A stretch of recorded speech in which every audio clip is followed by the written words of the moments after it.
has been the independence of Parliament. Some people feel that we have an overbearing executive, which has been re-elected to power. That's President Yoweri Museveni. And one of the things that has been said, he's happy with the current leadership of Parliament because he has always had his way. And in there, people think that Parliament is a rubber stamp. That's what some people have said, some analysts, some political observers. What is your take on the issue of the independence of Parliament, the relationship between the executive and the people's representatives? You see, it takes the leadership to be skilled in statecraft.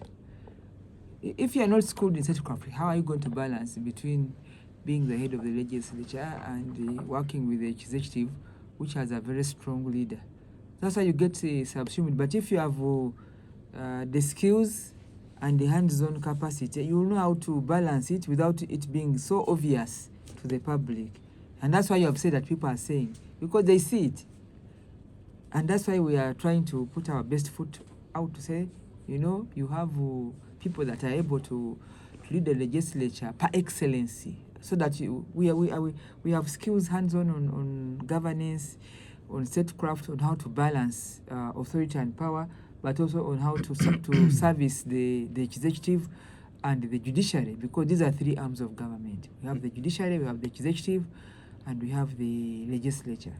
The legislature is the voice of the people. We represent people.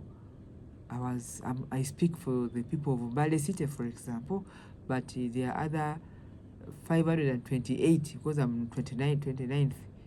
All of us are bringing in different voices from the country to one center called Parliament of Uganda. Yeah, yes. You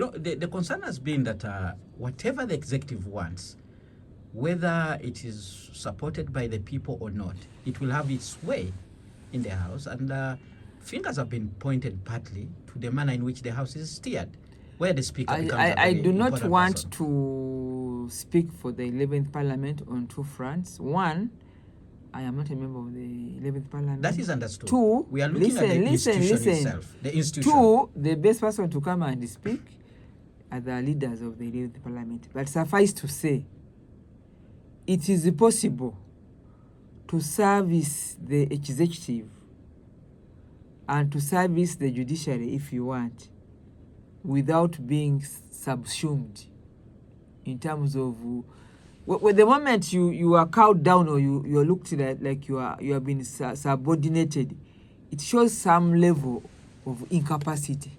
You are not incapacitated to be able to rise to the occasion. That's what it means, in my humble opinion.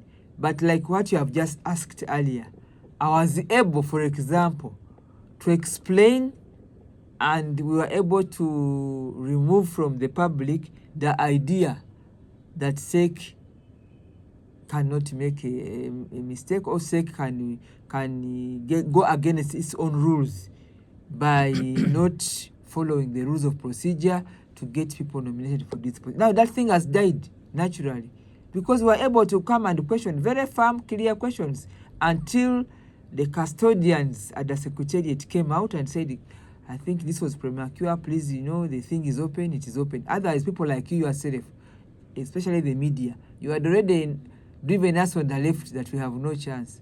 The chance is there. And I'm one of those who is applying for call for interest to make sure that I'm a candidate for speaker. So I've just given you an example. If you look at people within the authority, they can actually take advantage and you will never know. Or you have to be firm. But some people, because they are not firm, they get things which are not correct to get away with it, and then the public looks like they are vulnerable, and then you go to the lamentations mode. I do not lament.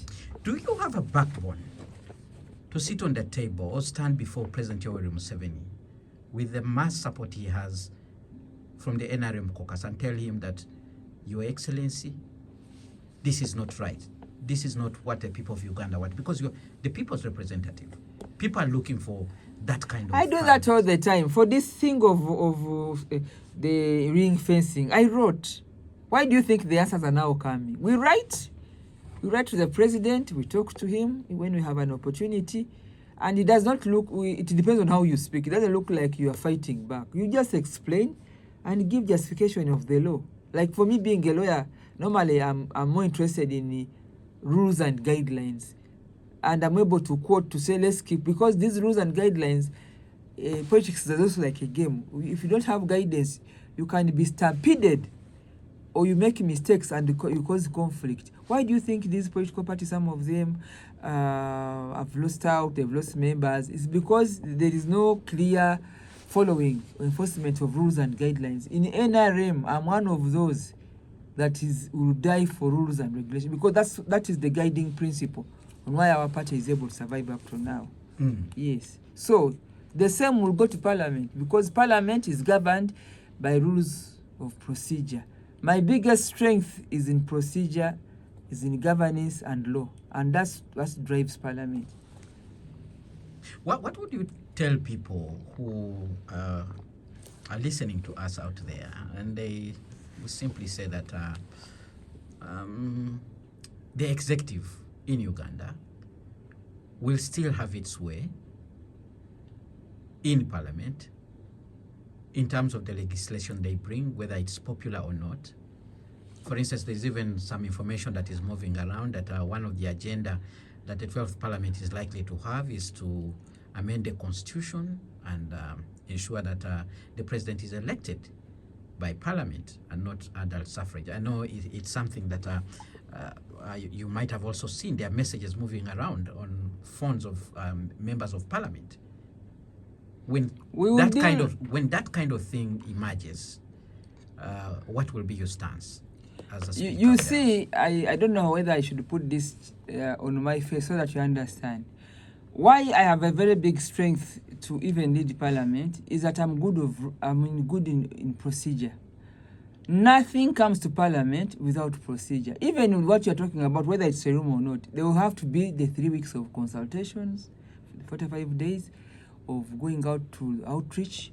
They will have to come back. There will be debate. There was a committee of the whole house. Why do you worry about such things? It's only people that want to change things that will have a problem with how Parliament runs and what's coming. We must, this 12th Parliament, we want to make it a pro-people Parliament, not just in words, but also in reality, by ensuring that there is participation of people through their representative.